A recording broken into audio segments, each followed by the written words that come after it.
It's a theory. It's a Chris. It's a theory.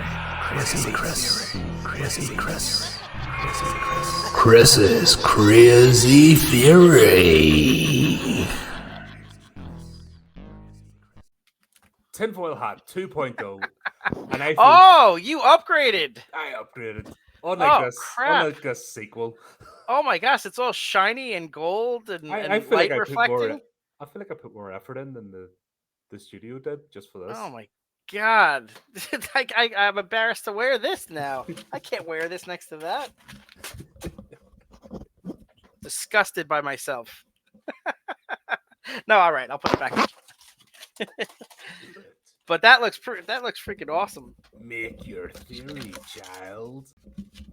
That's the thing. This guy doesn't even have the voice. Like, he doesn't even have a voice or his own. Yeah. But it is interesting. Like the protagonist in all three movies, if we've noticed, yes, they're young, attractive females, which is no, I have no complaints. But there's more to it than that.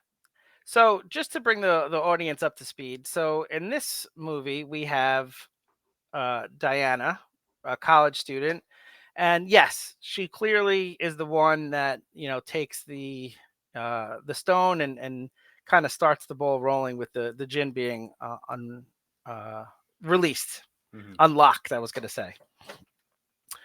And then we get the whole backstory where she's been through this, this childhood trauma, where her dad doesn't feel like looking forward when he drives for entire stretches at a time. Yeah, on a straight road. On a straight road for miles. Because the plot needs it to happen. So, it's very tragic, but it definitely got me thinking. And of course, I had to show it come to fruition, the explosion. The mom and the dad, tragically blow up. And that's where, we get the origin story of this poor, protagonist. But I think it's interesting. If you look back at the first movie, Alexandra, very similar experience. She's having this, this trauma. She's rethinking. I got you out. I didn't get mom out. I didn't get dad out of the fire. She lost both of her parents. Very, very tragic. And isn't it odd that in both cases, the Djinn came to this type of character? And I don't think it's a coincidence. The sister tells her, you've got to stop blaming yourself, or the whole effing thing is going to start again. So again, she's kind of reliving the same trauma, unable to, move on from what happened. So it's not the studio going, people like that, but let's do that again. Clearly, no. I you know what? I'm worried about that new helmet of yours. I think it could have radioactive things. It's making you sound crazy. No, that's not what happened. Seems over a couple of times with this one, so it's like got a bad now. It might be a little too tight. Yes, yeah, I am worried about squeezing my brain. I'm not thinking right. Yeah, it's squeezing your brain. But in the second one, the character of Morgana, looking very happy-go-lucky here, she also went through a very traumatic experience. It's just they don't explain it as much in the second one, but you can infer what happened to her.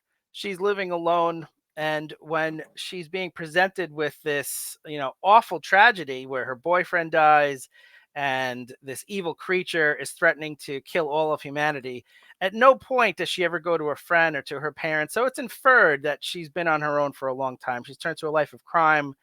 You could just tell from the decorations, there's no pictures of her with her family. So it's kind of the same situation with Morgana. So we really have three protagonists that all have suffered the loss of their parents and being alone.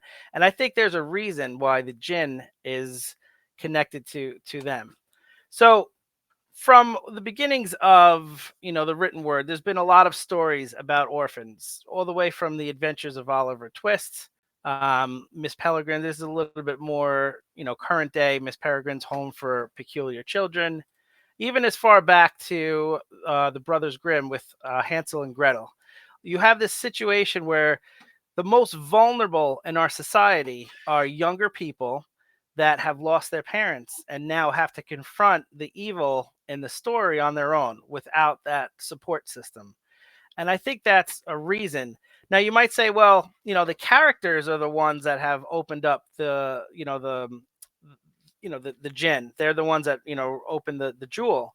But if you notice in the second, was it the second one? Yeah, I think it was the second one. It was the guy with the laser that actually opened it up, Mhm. right? And he wasn't the one granted the wishes. It was the woman. That was the first one. I'm sorry. The boyfriend in the No, because it's a robber. The second one. yeah, the robber in the second one. Yeah. But again, it's not the robber that gets the wishes. It's Morgana. And the same thing in the first one. The first one, the boyfriend is the one with the laser that opens up the jewel. And it wasn't him that was given the wishes, it was Alexandra. So I think it's a little bit of they're basically, the Djinn is picking who he wants to go after. Now you might say, why is he picking these types of characters? Boobies. What's that? Boobies. it could be boobies. That If is you the were let's be honest. If you were trapped in a gem for 3,000 years, and you've got the option of some gnarly old bloke or boobies, what are you going for? Let's be honest. What are you well, What are you going for? Come on. boobies is the answer to 90% Oh, of can I my just say of my questions. that? But in this this is one of the 10% where it's not just the boobies. Freedom.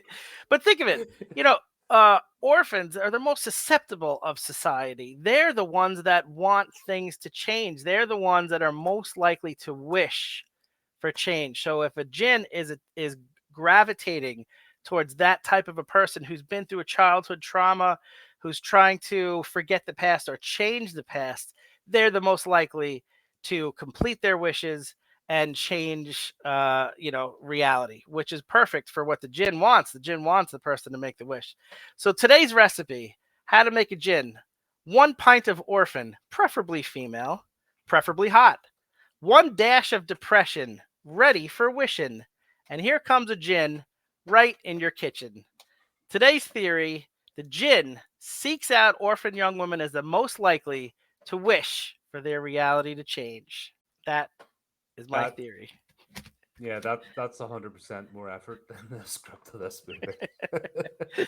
Although my backup theory is boobies. Coming soon. I love the way you didn't use the Wishmaster 3, Jim. No, You're like, you could. I couldn't do it. I couldn't do it. I spent about 15 minutes and I was like, You're no, utter denial. That's not happening.